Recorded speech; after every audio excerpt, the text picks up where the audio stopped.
Datang banjir carerik, datang bencana cing karoceak, tengukur kana kujur, tenimbang kana awak, tengenteng kana pamente, tenyadar kana kasalahan, ukur bisana nyalah kenulian.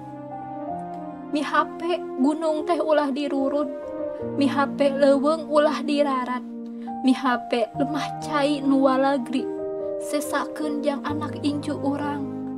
Ulah bangga ku kendaraan, bangga mah ku tatangkalan, ulah bangga ku imah gedong, bangga mah ku kebon. Hirup di dunia mah kursamet wareg beteung, jeung bisa ibadah mangpaat ka sasama hirup. Ulah nepi ka boga kebon dijieun gedong, boga sawah dijual ka babah, boga balong diborahkeun ka si engkong. Duitna teh dibarelikeun kuda besi, naragog dahayang katempo disimpen nage di sisi jalan dahayang katangar. Eta sawah, balong jeung kebon teh ditinggal ti kolot baheula, anu sakuduna dijaga tur dipulasara. Pan kuno marata sipit mah dijieun pabrik, ku si engkong mah dijieun mall. Saha nu jadi pagawena lain bangsa urang.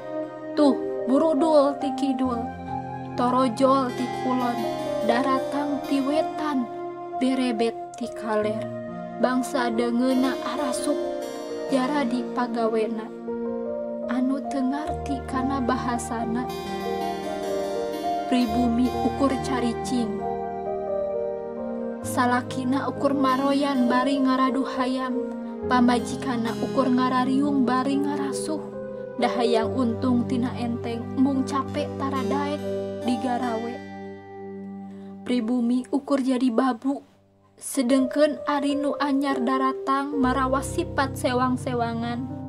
Aya nu daek bebersih, aya anu jorok, miceun runtah di mana wae lungna, miceun kokotor di mana wae sakahayangna, minuhan kana solokan, mangpetan kana susukan. Bret teh hujan gede, cai nu kuduna ngalir jadi caricing, cai nu kuduna nyerep jadi ngeyembe minuhan jalan, nepi ka asup ka imah sewang-sewangan. Nyaeta anu disebut banjir teh.